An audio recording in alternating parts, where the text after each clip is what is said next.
মহাভারতের এই অ্যানিমেটেড 14তম পর্বটি দেখুন। যদি ভালো লাগে তাহলে অবশ্যই সাবস্ক্রাইব করুন এবং আগের সব ভিডিও এক জায়গায় পেয়ে যান। দৃশ্য শুরু হয় এক অন্ধকার, ম্লান আলোয় ভরা কক্ষে। গৃহের অভ্যন্তরে ধীর বাতাস বইছে, জানালার পর্দা মৃদু কাঁপছে। অন্ধকার ঘরের কোণে বসে আছেন বিনতা। তার মাথা নিচু, চোখে গভীর বিষাদ। একসময় তিনি ছিলেন মহান ঋষি কশ্যপের পত্নী, কিন্তু এখন তার জীবন দাসীর মতো। তার পরনে সাধারণ বস্ত্র, এক দাসীর বেশে তিনি নিঃশব্দে চিন্তামগ্ন। নিয়তির নিষ্ঠুর খেলায় আজ তিনি বন্দী, অপমানিত। তার চোখে বিষাদ, হৃদয়ে সীমাহীন কষ্ট। পাশে একটি দ্বীপ টিমটিম করছে, যেন তার দুর্দশার প্রতিচ্ছবি। দূর থেকে মৃদু রাতের পাখির ডাক ভেসে আসছে, নিস্তব্ধতা যেন তার কষ্টের সঙ্গী। বাইরে সন্ধ্যার আবহ, বাতাসে ঝিরঝির শব্দ। মৃদু আলোয় দেখা যায় কশ্যপ মুনির আশ্রম, যেখানে বিনতা দাসীরূপে কাজ করছেন। এই সময়ে বিনতার গর্ভে জন্ম নিলেন এক অতিবলশালী পুত্র, যিনি পরিচিত হবেন মহাবীর গরুর নামে। দৃশ্যপট অনুযায়ী বিবরণ: বিনতা একটি আশ্রমের বাগানে বসে আছেন, তার হাতে একটি ডিম। চারপাশে নিস্তব্ধ পরিবেশ, গাছের পাতা ধীরে ধীরে নড়ে উঠছে। রাতের আকাশে চাঁদের আলো পড়ে বিনতার মুখে বিষাদের ছায়া। গরুরের জন্ম ডিম্ব থেকে হয়েছিল। যখন সেই ডিম ফেটে গেল, মুহূর্তের মধ্যেই তার দেহ দ্রুত বৃদ্ধি পেতে লাগল। দৃশ্যপট অনুযায়ী বিবরণ: হঠাৎই দৃশ্য বদলে যায়, ডিমের উপর ফাটল দেখা দেয়। আলোর ঝলকানি, ধীরে ধীরে ডিম ভাঙতে শুরু করে। ধীরে ধীরে এক অগ্নিময় সত্তা উজ্জ্বল দীপ্তিতে আবির্ভূত হয়। তার চারপাশে আগুনের শিখার মতো আভা ছড়িয়ে পড়ছে। সকালবেলায় যেমন সূর্যের তেজ ক্রমশ বৃদ্ধি পায়, তেমনি গরুরের কান্তি ও শক্তি মুহূর্তের মধ্যেই প্রবল হয়ে উঠল। দৃশ্যপট অনুযায়ী বিবরণ: সূর্যোদয়ের দৃশ্য, আলোর তেজ ক্রমে বাড়ছে। গরুর ধীরে ধীরে তার ডানা মেলে ধরছে, বিশাল আকাশ তার শরণ নিল। তার দেহ স্বর্ণের মতো উজ্জ্বল, চোখ দুটি রক্তিম দীপ্তিতে জ্বলছে। চারপাশে বাতাসের প্রবাহ বাড়ছে, যেন প্রকৃতি তাকে স্বাগত জানাচ্ছে। মেঘের ভিতর বিদ্যুৎ চমকাচ্ছে, যেন মহাশক্তির আবির্ভাব ঘটেছে। মনে হলো যেন কোনো বনে অগ্নি লাগিয়ে দেওয়া হয়েছে, যার তেজ চারদিকে ছড়িয়ে পড়ছে। দৃশ্যপট অনুযায়ী বিবরণ: গভীর বনের দৃশ্য, যেখানে অগ্নিশিখার মতো এক আলো ছড়িয়ে পড়ছে। গরুরের দেহ থেকে নির্গত আলোতে চারদিক আলোকিত হচ্ছে। গাছপালা দুলে উঠছে, প্রাণীরা ভয়ে ছুটে পালাচ্ছে। মহাশক্তিধর গরুর আকাশে ডানা মেলে উড়ছেন, তার চারপাশে বিদ্যুৎ ঝলক। এই কামরূপী বিহঙ্গম এক ভয়ঙ্কর রূপ ধারণ করলেন। তার নিঃশ্বাসের শক্তিতে পাহাড়ের চূড়াগুলোও কেঁপে উঠতে লাগল। দৃশ্যপট অনুযায়ী বিবরণ: গাঢ় নীল কালো মেঘে ঢাকা আকাশ, বিদ্যুৎ চমকাচ্ছে। এক বিশাল পাখির রূপ, যার সোনালি পালক ও লালদীপ্ত চোখ ভয়ঙ্করভাবে জ্বলছে। পাহাড়ের চূড়াগুলো দুলে উঠছে, কিছু শিলা খসে পড়ছে। তীব্র বাতাস বইছে, চারপাশের গাছপালা দুলছে, প্রকৃতি যেন আতঙ্কিত। বিদ্যুৎসম তার অঙ্গ, আর লাল রঙের চোখ দুটি আগুনের মতো দীপ্ত। মুহূর্তের মধ্যেই তার মাথা আকাশ স্পর্শ করল। দৃশ্যপট অনুযায়ী বিবরণ: গরুরের ডানাগুলি প্রসারিত হচ্ছে, যেন আকাশ ঢেকে যাচ্ছে। বিদ্যুতের মতো তার দেহ চকচক করছে, যেন এক মহাজাগতিক শক্তির বহিঃপ্রকাশ। তার চোখ দুটি গভীর লাল, যেন দুইটি প্রজ্বলিত অগ্নিশিখা। ধীরে ধীরে তিনি আকাশ স্পর্শ করছেন, তার অবস্থান ক্রমশ উচ্চতায় উঠছে। তার বিকট গর্জনে দেবতা ও অসুরেরা ভীত হয়ে পড়লেন। মনে হলো যেন যুগান্তের অগ্নি জ্বলছে, যা সবাইকে ধ্বংস করে দেবে। দৃশ্যপট অনুযায়ী বিবরণ: গরুরের মুখ থেকে তীব্র বিকট গর্জন বের হচ্ছে। ধ্বনির তরঙ্গে আকাশ কেঁপে উঠছে, দেবতা ও অসুরেরা ভীত হয়ে পড়ছে। কিছু অসুর আতঙ্কে গুহার মধ্যে ঢুকে যাচ্ছে, দেবতারা স্বর্গ থেকে নেমে এসে পরামর্শ করছেন। মনে হচ্ছে যেন দিগন্তের শেষে এক মহাপ্রলয়ের অগ্নি দাউ দাউ করে জ্বলছে। এই ভয়ানক দৃশ্য দেখে দেবতা ও অসুরেরা ভীত হয়ে পড়লেন এবং তারা মনে করলেন হয়তো এটি অগ্নিদেবের ক্রোধ। তাই তারা আগুনের উদ্দেশ্যে স্তব করতে শুরু করলেন। দৃশ্যপট অনুযায়ী বিবরণ, দেবতারা একত্র হয়ে আলোচনা করছেন, তাদের চোখে ভয় ও উদ্বেগ। অসুররাও মনে করছে যে এটি হয়তো অগ্নিদেবের ক্রোধ। সবাই একত্রে অগ্নির উদ্দেশ্যে প্রার্থনা করছে, তাদের মুখে স্তবমন্ত্র। চারদিকে আগুনের প্রতিচ্ছবি দেখা যাচ্ছে, যদিও প্রকৃত আগুন নয়, এটি গরুরের তেজ। কিন্তু অগ্নিদেব তখন হাস্য করে বললেন, তোমরা কেন আমার স্তব করছো? আমি তো এই শক্তির উৎস নই। তোমাদের ভয় পাওয়া উচিত নয়, কারণ এই মহাশক্তিধর ব্যক্তি বিনতার পুত্র, যিনি সর্বলোকের মঙ্গলার্থে জন্মেছেন। তিনি হিংস্রদের দমনকারী এবং হিতকারী। দৃশ্যপট অনুযায়ী বিবরণ, অগ্নিদেব এক উজ্জ্বল অগ্নিশিখার মধ্য থেকে উদ্ভাসিত হলেন, তার মুখে হাসি। দেবতারা তাকে প্রণাম করছে, কিন্তু তিনি হাত তুলে তাদের থামালেন।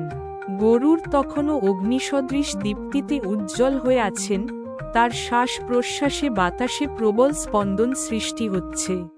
অগ্নিদেব দেবতাদের দিকে তাকিয়ে বললেন, এটি আমার শক্তি নয়, এটি বিনতার পুত্র গরুর। এরপর অগ্নির কথা শুনে দেবতারা আশ্বস্ত হলেন এবং তারা গরুরের প্রশংসা করলেন।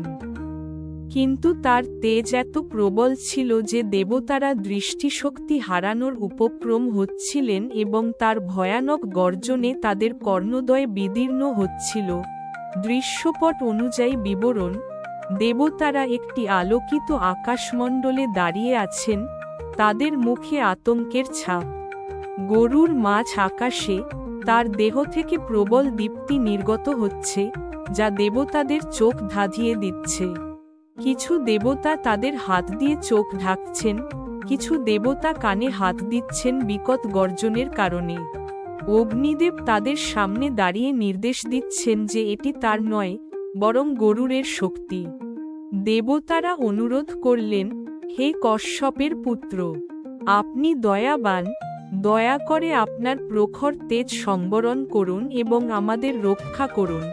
দৃশ্যপট অনুযায়ী বিবরণ, দেবতারা গরুরের সামনে দুই হাতে প্রণাম করছেন, তাদের মুখে করুণ আরতি। গরুরের বিশাল ডানার নিচে দেবতারা ছোট মনে হচ্ছে, যেন তারা তার করুণার জন্য অপেক্ষা করছেন। গরুরের চোখে এখনো দীপ্তি, তবে তিনি দেবতাদের কথা শুনে কিছুটা নরম হচ্ছেন। চারপাশের আলো ধীরে ধীরে কমতে শুরু করছে, আকাশের অগ্নি রং ক্রমশ শান্ত হচ্ছে। দেবতাদের এই স্তব শুনে গরুর সন্তুষ্ট হলেন এবং তার বিকট তেজ সংবরণ করলেন। দৃশ্যপট অনুযায়ী বিবরণ, গরুর দেবতাদের দিকে তাকিয়ে এক দীর্ঘ শ্বাস ফেললেন। তার চারপাশে থাকা আগুনের শিখার মতো আলো ক্রমে নিভে আসছে। তার ডানা ধীরে ধীরে গুটিয়ে আসছে, তেজ কমে আসছে এবং আকাশ স্বাভাবিক রঙে ফিরছে। দেবতারা আনন্দের সাথে স্বস্তির নিঃশ্বাস ফেলছেন, আকাশ আবার পরিষ্কার হচ্ছে। এরপর গরুর তার ভাই অরুণকে নিয়ে সূর্যের রথে উপস্থিত হলেন। দৃশ্যপট অনুযায়ী বিবরণ, গরুর এখন শান্ত কিন্তু মহিমান্বিত। তিনি ধীরে ধীরে নিচে নামছেন। তার সামনে তার ভাই অরুণ, যিনি একদৃষ্টিতে তার দিকে তাকিয়ে আছেন।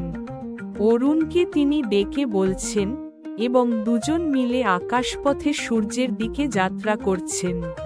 স্বর্গীয় পরিবেশ, চারদিকে স্বর্ণালী আলো ছড়িয়ে পড়ছে, দেবতারা তাদের আশীর্বাদ দিচ্ছেন।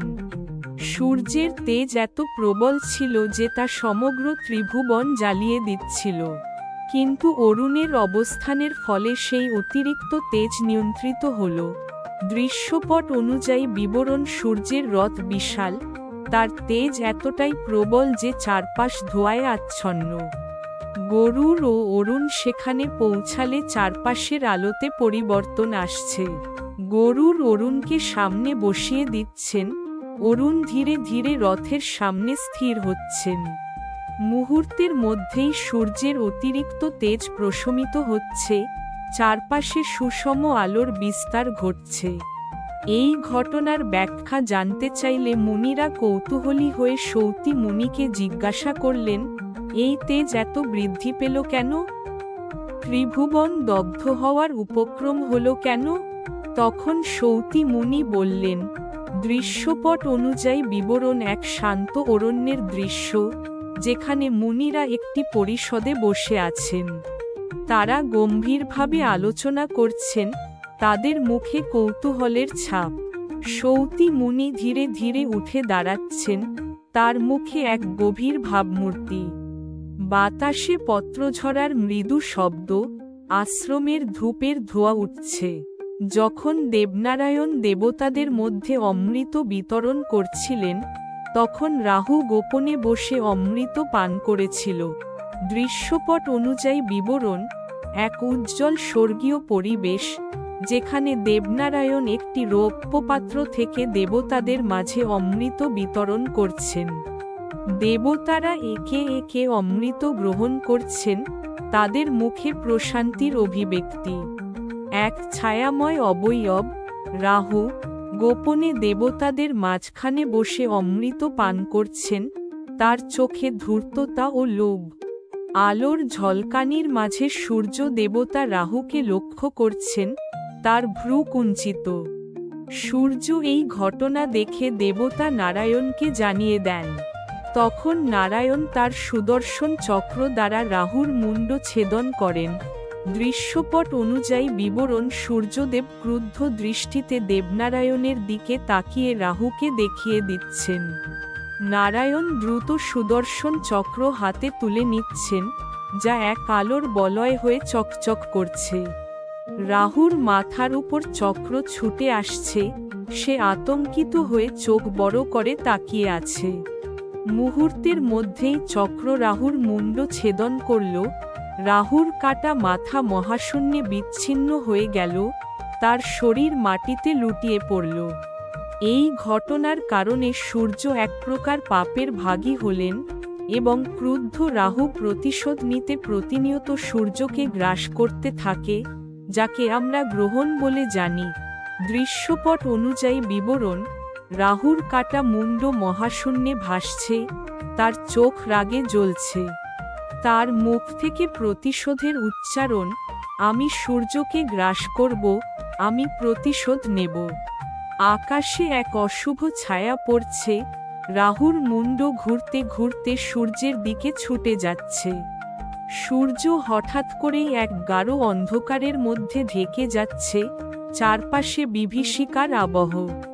সূর্য ক্রুদ্ধ হয়ে দেবতাদের বললেন, তোমরা সবাই আমার ভোগান্তি দেখে উপভোগ করছো, তাই আমি সৃষ্টি ধ্বংস করব। আমি আমার তেজ দিয়ে ত্রিভুবন দগ্ধ করে দেব। দৃশ্যপট অনুযায়ী বিবরণ সূর্যের চারপাশে এক প্রলয়ঙ্করী অগ্নি ছড়িয়ে পড়ছে, তার দেহ থেকে অসহ্য তেজ নির্গত হচ্ছে।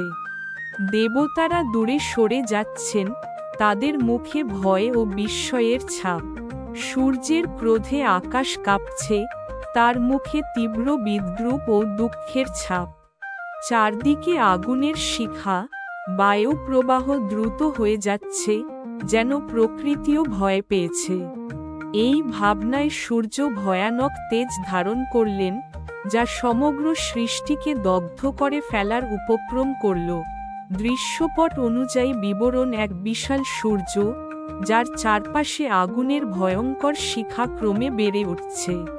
চারদিকের আকাশ রক্তিম হয়ে উঠেছে, যেন এক মহাপ্রলয়ের সংকেত। মর্ত, স্বর্গ ও পাতাল, ত্রিভুবনের সব স্থানেই তীব্র তাপ অনুভূত হচ্ছে। নদীগুলির জল শুকিয়ে যাচ্ছে, গাছপালা জ্বলতে শুরু করছে। দেবতারা আতঙ্কিত হয়ে আকাশপথে একত্রিত হচ্ছেন, তাদের মুখে উদ্বেগ ও শঙ্কার ছাপ। তখন দেবগণ ব্রহ্মার কাছে গিয়ে এর সমাধান চাইলে ব্রহ্মা বললেন, দৃশ্যপট অনুযায়ী বিবরণ, দেবতারা একত্রিত হয়ে ব্রহ্মার স্বর্ণকমলে স্থাপিত আসনের সামনে উপস্থিত হচ্ছেন। ব্রহ্মা ধ্যানমগ্ন অবস্থায় বসে আছেন, তার চারদিকে আকাশীয় আলো ছড়িয়ে আছে। দেবতারা প্রার্থনা করছেন, তাদের কণ্ঠে কাতরতা, প্রভু, এই তেজ যদি না রক্ষা হয় তবে সমগ্র সৃষ্টি ধ্বংস হয়ে যাবে। ব্রহ্মা ধীরে ধীরে চোখ মেলে তাদের দিকে তাকাচ্ছেন, তার মুখে প্রশান্তির ছাপ। ভয় করো না, এর সমাধান আমি করব। বিনতা গর্ভে কশ্যপের এক পুত্র জন্ম নেবেন, যিনি সূর্যের অতিরিক্ত তেজ সংবরণ করবেন। কিছুদিন কষ্ট সহ্য করো, তারপর সব ঠিক হয়ে যাবে। দৃশ্যপট অনুযায়ী বিবরণ, ব্রহ্মা এক আশ্বস্ত ভঙ্গিতে হাত তুলে দেবতাদের শান্ত করছেন। চারপাশে এক নীলাভ আভা ছড়িয়ে পড়ছে, যেন প্রকৃতি ধীরে ধীরে স্বাভাবিক হচ্ছে। দূর দিগন্তে বিনতা নামক এক নারী ধ্যানমগ্ন হয়ে আছেন, তার গর্ভে এক উজ্জ্বল আলোকরেখা জ্বলজ্বল করছে। আকাশে এক শুভ সংকেত দেখা যাচ্ছে, তারার ছটায় আকাশ উদ্ভাসিত হয়ে উঠছে। এইভাবে গরুড়ের জন্ম ও সূর্যের রথে অরুণের সারথি হওয়ার ঘটনা ঘটল। দৃশ্যপট অনুযায়ী বিবরণ, দৃশ্য পরিবর্তন, যেখানে বিনতার গর্ভ থেকে এক বিশাল ডিম ফেটে বের হচ্ছে। ডিমের ফাটল থেকে এক আলো নির্গত হচ্ছে এবং তার মধ্য থেকে জন্ম নিচ্ছেন গরুড়। তার বিশাল ডানা প্রসারিত হচ্ছে এবং আকাশের দিকে উঠে যাচ্ছেন তিনি। সূর্যের রথের সামনে গরুড় উপস্থিত হচ্ছেন এবং তার পাশে দাঁড়িয়ে আছেন অরুণ, যিনি ধীর ও প্রশান্ত। অরুণ সূর্যের রথে আসন গ্রহণ করছেন এবং ধীরে ধীরে সূর্যের অতিরিক্ত তেজ প্রশমিত হচ্ছে। এই পবিত্র কাহিনী শুনে সকলেই পুণ্যলাভ করেন। সুটি এই কাহিনী তুলে ধরেছেন, যা ভক্তদের জন্য পবিত্র ও মূল্যবান। দৃশ্যপট অনুযায়ী বিবরণ, এক প্রাচীন শাস্ত্রগ্রন্থের পাতা উল্টে যাচ্ছে, যেখানে এই কাহিনী ফুটে উঠছে। মুনিসভায় বসে সৌটি ভক্তদের কাছে এই কাহিনী বলছেন এবং উপস্থিত সকলে তা মনোযোগ দিয়ে শুনছেন। আকাশে এক শান্ত আলোর বিকিরণ, যেন গরুড়ের জন্ম ও সূর্যের তেজ সংবরণের মাধ্যমে বিশ্বে এক নতুন ভারসাম্য প্রতিষ্ঠিত হয়েছে।